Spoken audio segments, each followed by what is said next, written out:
자, 오늘 읽은 말씀은 우리가 그리스도인답게 살아가는 것이 도대체 뭘까? 그 중에 여러분 절대로 해서는 안 될 일들에 대한 말씀이 나와요. 하나는 뭐냐 하면 야합이에요. 야합. 제가 그렇게 넓게 해석을 할 것입니다. 그리고 또 하나는 이 술수를 쓰는 거예요. 그래서 하나님이 뭐라고 경고하시냐? 손을 잘라버려라.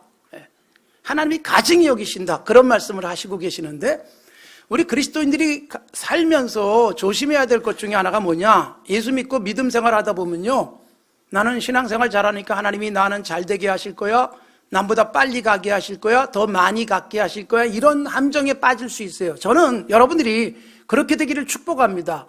누구보다도 많이 가지시고 누구보다도 빨리 앞서가실 수 있기를 바랍니다. 그러나 그게 다가 아니란 말이에요. 그렇지 못한 경우도 있어요. 오히려 여러분 정말로 감사해야 될 것은, 내가 분명히 빨리 갈 수 있었지만 바른 길 가다 보니까 좀 늦어졌어요. 야, 내가 빠른 길 포기한 채 바른 길 간 것을 감사할 수 있는 게 진짜 그리스도인이고요. 훨씬 더 많이 가질 수 있었는데 하나님의 말씀이 생각나서 내 수입이 좀 줄었어요. 그거 찬송할 일입니다. 훨씬 더 높은 자리에 올라갈 수 있는데 하나님이 기뻐하시는 일을 위해서 그걸 포기할 수 있는 사람, 이게 진짜 복이고 후유증 없는 성공의 삶을 살아가는 것이고, 하나님이 그런 부분에 대해서 눈에 보이는 분명한 보상도 있을 줄로 믿습니다. 사랑하는 성도 여러분, 우리들이 성경적 가치를 갖고 사셔야 돼요. 내가 오랫동안 믿고 있던 것들, 오랫동안 난 그렇게 살아왔고, 이게 여러분 우리에게 그렇게 중요하지 않습니다. 그런 것들이 우리에게 함정일 수 있어요.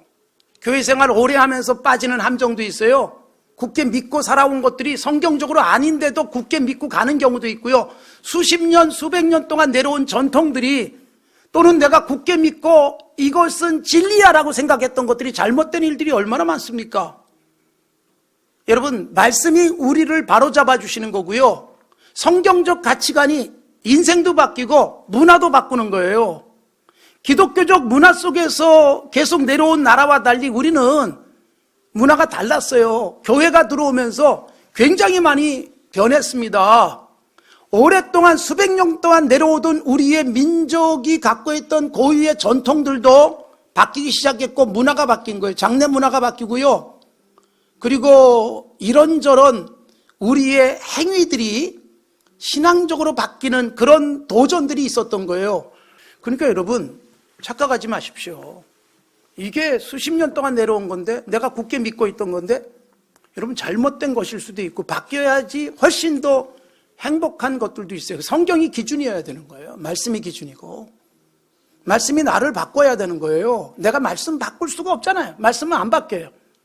3,500년 전에 주신 율법이고 예수님이 2,000년 전에 말씀하신 건데, 지금도 변함없는 것은 여러분, 해가 동쪽에서 떠서 서쪽으로 지는 것, 이게 안 바뀌는 것과 다르지 않습니다. 해가 여러분 반대로 뜬다면 그거는 뭐 여러분 우리가 상상도 못하지만 이제는 끝난 세상이 되는 거예요. 그래서 하나님의 말씀은 결코 변할 수 없다라는 분명한 가치관 가지고, 말씀에 내가 계속 바뀌어야 돼요. 어제까지 내가 몰랐던 게 바뀌고 오늘 변화되고, 오늘 말씀을 조차 순종하고 그렇게 살아가면서 내 인생의 혁명이 일어나는 거예요. 내 인생에 새로운 혁신이 일어나는 거예요. 매일 새로워지는 거예요. 바울 사도가 나는 날마다 죽는다라고 고린도전서 15장 31절에서 말씀하신 것은 바로 그런 리뉴얼이에요. 매일 새로워진다는 의미지, 죽는 게 새로워지는 거고 변화되는 것을 의미하고 있는 것입니다. 그래서 여러분, 우리가 신명기를 계속해서 묵상하고 있지만 내가 이 말씀을 따라서 바뀌십시오. 성경적 가치관을 제가 선포할 때마다 그것이 나를 바꿔놓는 역사로 이어질 수 있기를 바랍니다. 자, 여러분, 제가 강해 설교를 계속해서 하고 있고 말씀을 순차적으로 가고 있기 때문에 제가 이것은 왜 이렇게 가고 있느냐, 처음부터 이걸 고집하고 있는 이유는 저를 지키기 위한 거예요. 자칫 잘못하면 설교자가 오늘 무슨 말 할까 그러다가 이 말을 해야지, 그런데 이 말 하려면 성경 어디를 읽고 해야 되나, 이런 함정에 빠질 수 있어요. 그래서 내가 하고 싶은 말을 위해서 성경 본문을 갖다 놓고 그걸 가지고 말할 수 있어요. 그러면 내 말이 될 가능성이 높아요. 제가 저를 지키는 방법은 순서대로 가는 거예요. 그래서 피할 수 없는 본문들에게 우리가 딱 부딪힐 때가 있는 거예요. 사실 오늘 본문 같은 경우는요, 설교를 그날 구약에서 찾고 신약에서 찾아서 하다 보면 이 본문을 찾아서 일부러 설교하는 사람은 거의 없을 수 있어요. 제가 여기에 딱 부딪혔는데 이 말씀을 정말 중요하게 해석을 해 가야 되는 것이고 우리에게 필요한 아주 폭넓게 적용될 수 있는 말씀이에요. 자, 우선 11절과 12절은 이런 말씀입니다. 두 사람이 싸우는데, 남자들이 싸우는데 아내가 옆에서 지켜보니까 내 남편이 죽게 생겼어요. 그래서 어떻게 했다고요? 손을 벌려서 다른 남자의 음낭을 꽉 잡았어요. 그 순간 남자는 쓰러지고 자기 남편 살았어요.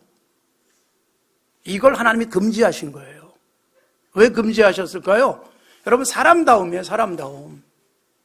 우리가 이기려고 하는 거예요. 이기려고. 이기기 위해선 체면도 없고 염치도 없고 이기기 위해선 수단과 방법을 가리지 않는 게 세상의 모습이에요. 그래서 여러분, 우리가 손을 잡아야 될 사람을 분별할 수 있어야 돼요. 그러니까 이거는요, 단순하게 문자적으로 요 사건만을 의미하지 않습니다. 절대로 손을 잡아서는 안 될 사람과 손잡고 전에는 원수였는데 이익을 위해서 하나가 되어지고 전혀 다른 평상시엔 나쁜 놈 그러다가 어느 날 권력을 잡기 위해선 하나가 되어지는 이런 부분들이 얼마나 위험한 것인지를 보여주고 있는 거예요. 여러분, 정의의 개념이 아니라 사람다움의 개념이에요. 하나님이 우리에게 주시는 말씀들은 사람답게 살아라. 절대로 염치를 지키기 위해서 안 해야 될 일들이 있는 거예요. 절대로 체면을 위해서는 안 해야 될 것들이 있어요. 이건 매우 중요한 부분이에요. 사람다움을 유지하기 위해서 짐승이나 할 수 있는 일을 사람이 할 수는 없잖아요. 그래도 공동체에 유익하기 때문에 해야 된다. 이거는 이미 그 사회가 붕괴된 겁니다. 사람이 사는 세상이 아니라는 의미가 그 속에 담길 수밖에 없는 거예요. 그래서 여러분, 이기기 위해서 수단과 방법을 가리지 않는 것, 이기는 게 정의가 되어지거나 많이 갖는 게 결국 정당성을 부여받는 것들은 결코 옳지 않다는 것입니다. 이게 성경적 가치예요. 그래서 아무리 손해를 보고 죽더라도 늦어지더라도 지킬 건 지켜라. 그렇지 않으면 손을 잘라버려야 된다. 그 말씀까지 하고 계시는 것으로 이해를 하셔야 됩니다. 제가 이렇게 말씀을 드리니까 이 구절이 좀 선명하게 와닿는지 아니면 더 혼란스러울지 잘 모르겠어요. 여러분, 이 말씀이 우리에게 분명히 수단과 방법을 가리지 않고 이겨야 돼, 많이 가져야 되라고 하는 야합적으로 가지 않도록 조심하라는 의미로 받아들이셔야 돼요. 그래서 여러분, 보십시오. 권력을 갖기 위해서 때로는 평상시에는 원수였는데 하나가 되기도 해요. 일단은 갖고 보자. 그 다음에 무슨 문제가 일어나든 상관이 없는 거예요. 그때 가서 해결하면 되지. 이런 생각하는 거죠. 친해질 수 없는 사람이 친해져요. 목적이 같아가지고. 삶의 가치관이 다른데도 하나가 되기도 하는 거예요. 이걸 끝까지 거부하고 살아왔던 사람들이 계시는 거예요. 1944년 4월 21일에 순교하신 주기철 목사님은 일제가 내미는 손을 잡지 않습니다. 신사에 가서 고개만 까딱해도 살 것이다 제안을 하지만 절대로 굴하지 않고 죽습니다. 그냥 생명보다 더 소중한 가치가 있다는 거예요. 1922년에 우리 교회 장로님이 되셨던 고당 조만식 선생님은 여러분, 해방 후에 김일성이 내미는 손을 잡질 않습니다. 신탁 통치 찬성해달라고 하지만 반대합니다. 인민위원장직을 그냥 사임을 해버립니다. 그리고 고려호텔에 연금이 됩니다. 그리고 1950년 10월 18일 날 인민군들이 압록강까지 후퇴할 그때 평양에서 고당은 총에 맞아 죽고 인생이 마무리되지만 그분은 정말로 생명보다 더 중요한 것을 지켜야 됐기 때문이었습니다. 사람답게 사는 게 뭔지를 아시기 때문에 1995년 12월 25일 제가 산조위께 부임해가지고 처음 맞은 성탄절날 천국에 가신 장기를 장로님은 자본과 손잡지 않으셨습니다. 자본에 휘둘리지 않으셨습니다. 진정한 하나님의 사람으로서 예수님 앞에 서약한 의사로서의 길을 가기 위해서 길을 쓰고 자본에 매달리지 않은 채 아름다운 삶의 흔적을 남겼기 때문에 교회는 그분들을 기리고 기념하고 그리고 우리도 그렇게 가기 위해서 애를 쓰고 있는 것이죠. 여러분, 우리에게 분명히 이기는 것이 최고다 이런 가치관에서 벗어나길 원하는 거예요. 세상이 많이 붕괴되고 있어요. 많이 바뀌고 있어요. 우리 어른들이 갖고 있던 생각과 아이들의 생각이 많이 달라지고 있지만 말씀만큼은 불변해야 합니다. 여러분, 그 조사에 의하면 미국에서 이 초등학교 아이들이 절대로 못하는 것이 있대요. 5명 중에 4명이 못하는 것. 그걸 다 하면 어른이고. 그거 뭔지 아세요? 제가 시계를 차고 있는데 바늘이 돌아가고 있어요. 이 시계를 보여주면서 몇 시니 물어보면 모른다는 거예요. 우리 초등학교 1학년 때 우리 때는 학교 들어가서 이 시계 보는 법을 배웠지만 요즘은 그거 배우지 않잖아요. 다 아니까. 왜 시계를 못 볼까요? 바늘 달린 시계를, 이 아날로그 시계를. 맨날 숫자 12시 14분이에요 지금 저 뒤에. 저거 딱 보면 12시 14분인데 이걸 왜 복잡하게 봐요? 이게 바뀌어버리는 거예요.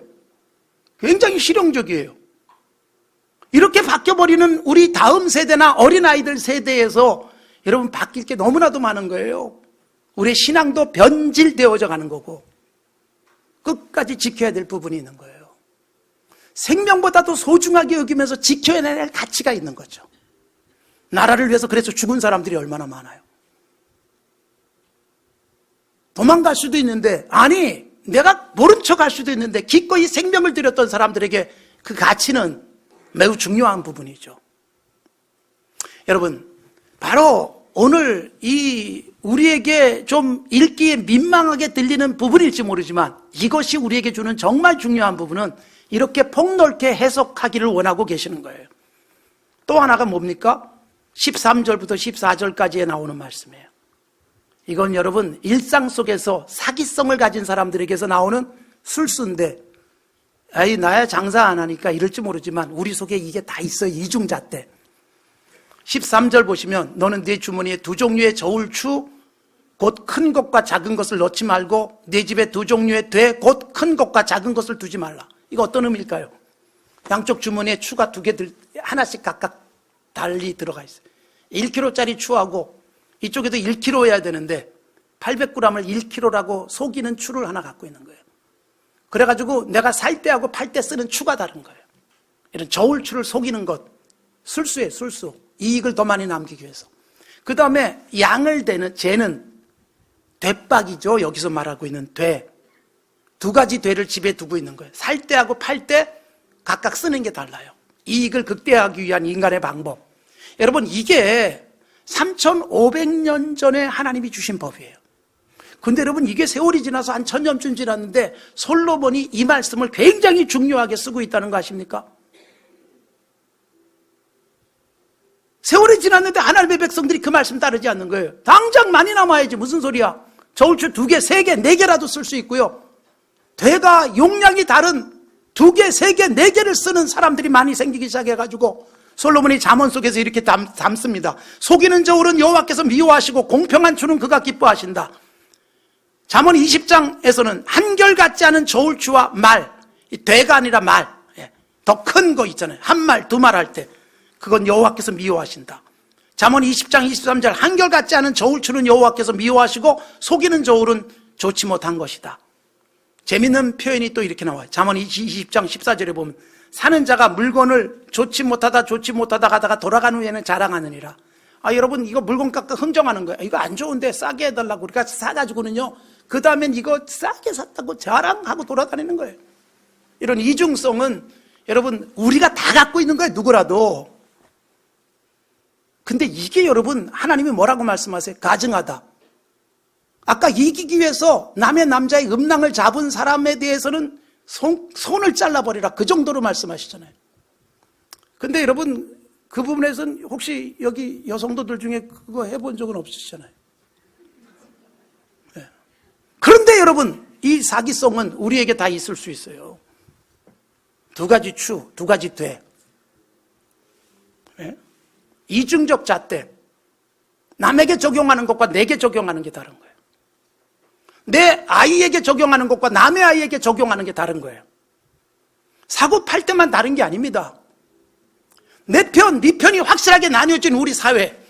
내 편은 다 옳아요. 니네 편은 다 틀렸고. 이게 치열한 싸움을 만들어가고 있잖아요. 그래서 여러분, 이 이중적 잣대 두 가지 저울추 주머니 속에 있다는 건 숨긴 거예요. 딱 만져보면 알아요. 그래서 어느 걸 꺼낼 것인가 이때 대박 딱 보면 자기는 알아요. 고객은 몰라요. 거래처에서 몰라요. 그런데 나만의 이중적 잣대를 가지고 살아가는 사람들이 생기는 거예요. 그래서 아모스 8장 4절에 이스라엘이 멸망할 상황이 됐어요. 이제 586년에 망하는데 바벨론에 의해서 그 망하기 전에 활동했던 아모스 선지자같이 정의를 외쳤던 선지자가 이렇게 말합니다. 이스라엘의 죄악을 지적하는데 궁핍한 자를 삼키고 땅에 가난한 자를 망하게 하는 자들아. 아모스 8장 4절이에요. 그러면서 무슨 얘기하는 줄 알아요? 그들이 무슨 짓을 하느냐? 어떻게 하면 에바를 잡게 할까? 에바는 우리식의 대박이에요. 양을 속이겠다는 뜻이고, 그리고 거짓 저울로 속인다. 이게 여러분 망할 때의 모습이에요. 그러니까 3500년 전에 말씀을 주셨고 1000년 지나서 솔로몬이 여전히 그런 일들이 있기 때문에 잠언에서 담아주고 망하기 직전에 선지자들이 이 부분을 또 지적하고 있으니까 이게 바뀌기가 쉽지 않다는 거예요. 수천 년 지나서 오늘 우리도 이런 사기성을 갖고 살 수 있어요. 술수예요. 야합을 하고 술수를 쓰고, 그래서 당장 원하는 것을 얻지만 진정으로 잠을 편안하게 자기는 어려운 거예요. 저울, 여러분 정의를 상징하는 것이었습니다. 여러분 아시다시피 정의의 신이 있어요. 정의의 신. 우리 대법원에 가면 대법원 그 대법정 앞에 그게 서 있습니다. 정의의 신입니다. 이게 뭐 아시다시피 여러분 그리스 신화에 나오는 디케라는 정의의 신, 이게 로마 신화로 오면 이름만 바뀌죠. 이름만 바뀌어서 유스티치아, 여기서 정의라는 영어 단어가 나오는 거예요. 저스티스가 나와요. 그러니까 이 정의의 신, 이게 어떤 개념이에요? 여러분 정의의 신이 계속 모양이 바뀌었어요. 처음엔 칼만 들고 있었는데 그 다음에는 저울을 들고 있는, 그리고 한 손에는 칼을 들고 있는 그런 모습. 그리고 또 하나 특징적인 게 정의의 신은 눈을 가리고 있어요.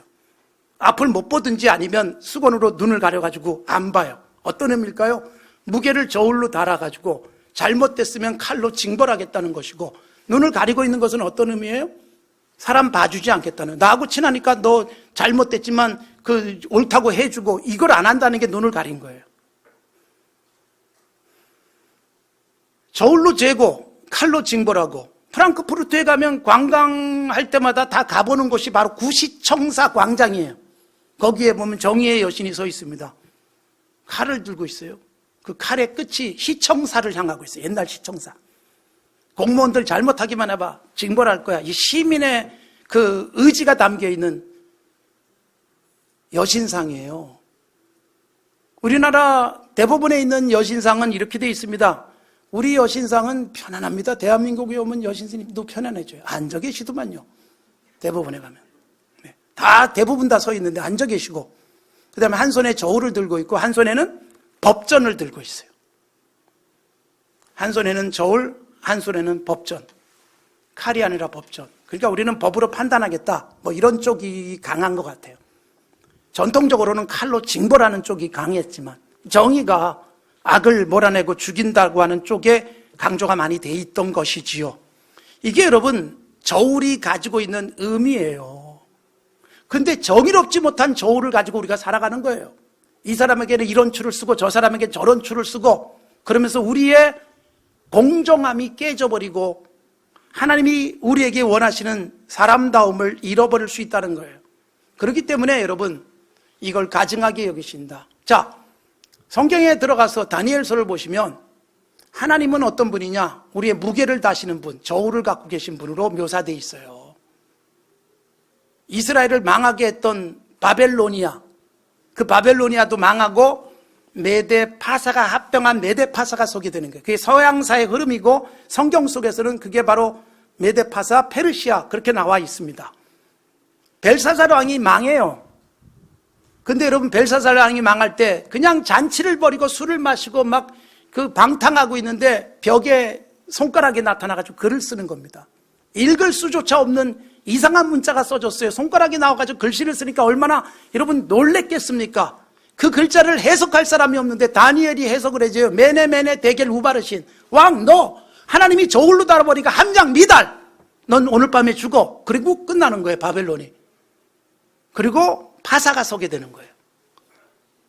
그러니까 여러분, 우리도 언젠가 하나님의 저울에 달릴 날이 와요. 지금은 꽤 괜찮다고요? 사람들에게 꽤 중량감 있게 내가 보일지 모르지만 하나님이 언젠가 너 함량 미달, 그럴 수 있습니다. 목사가 함량 미달일 수 있고요, 장로로, 권사로, 집사로 살아가고 예수 믿는 사람으로 살아가는데 함량 미달에 그리스도인들이 많다 보니까 세상이 안 바뀌는 겁니다. 교회가 여전히 세속적인 가치관 속에 매몰돼 버리고 가는 거예요. 끊임없이 역사 속에서 이게 뺑뺑 돌았던 거예요. 교회가 핍박당하던 시절에는 오히려 깨끗하고 교회에 닿았습니다. 일관된 저울추를 갖고 있었고 아무하나 손닿지 않은 채 순교의 역사를 남겼어요. 그런데 여러분, 교회가 권력이 되어버렸습니다. 로마가 기독교를 국교로 공인한 이후에 교회는 어느새 야합을 하기 시작했고요, 어느새 이중잣대를 가지고 교회가 개혁의 대상이 되어버렸기 때문에 1517년에 종교개혁이 일어나고 이게 서양사의 흐름이에요. 그런데 오늘의 우리의 교회는 어떻습니까? 사람을 많이 모으기 위해서라면 누구하고라도 손잡을 수 있을 정도의 모습들로 전락되어 가고 있는 건 아닐까요? 예수 믿고 복받아서 11조를 많이 하기 위해서라면 수단과 방법을 가리지 않고 잡아서는 안 될 것도 잡고 놔야 될 걸 붙들고 끌려가고 있는 그런 모습은 아닐까요? 하나님이 정말 우리 교회의 무게를 재셨을 때, 하나님의 가장 공평한 저울로 쟀을 때 나는 과연 함량 미달은 아닐지 생각해 보십시오. 2019년 살아오면서 해서는 안 될 일들을 우리가 해오진 않았습니까? 그것 때문에 갖고 싶어서, 오르고 싶어서, 잡고 싶어서 해서는 안 될, 하나님이 보시면 손을 잘라버려라고 말할 수 있을 정도의 삶을 살고 있는 것은 아니었는지 점검해 보십시오. 하나님 앞에서 우리의 개체량하는 날, 우리의 무게를 재는 날, 함량이 미달된 모습이 되지 않도록 건강하게 새해를 준비하십시오. 하나님이 정확하게 보고 계십니다. 우리의 선택하는 것들, 그리고 우리의 나에게 적용하는 잣대와 너의 적용하는 잣대가 달라지는 부분에 대해서 안타깝게 보시고 계시는 거예요. 성경을, 여러분 지금 66권을 우리 성경학자들이 정경이라고 말하는 거예요. 캐논이에요, 캐논. 일제 카메라 캐논과 똑같은 말입니다. 기준이에요, 기준. 캐논은. 이 캐논은 어떻게 생겼는가 하면 자예요, 자. 옛날에 고대 세계에서 자는 갈대를 잘라가지고 자로 썼어요. 이거 사람이 마음대로 막 늘리고 줄이길 수도 있었기 때문에 이게 딱 기준이 된 게 캐논입니다. 말씀이 캐논이에요. 그게 잣대예요. 이게 우리의 삶을 선택할 때마다 기준이 되어지고 중요한 결정을 할 때마다 그것만이 추가되게 하시고, 그리고 그것을 쫓았더니 빠르진 않고 많이 갖진 못했는데 후유증도 부작용도 없는 진정한 성공을 누려야 되지 않겠습니까? 그렇게 살아오신 여러분들에게 하나님의 보상이 있을 줄로 믿습니다. 그렇게 살아가기를 다짐하는 여러분들에게 하나님이 주시는 새로운 해의 아름다운 역사가 펼쳐질 줄로 믿습니다.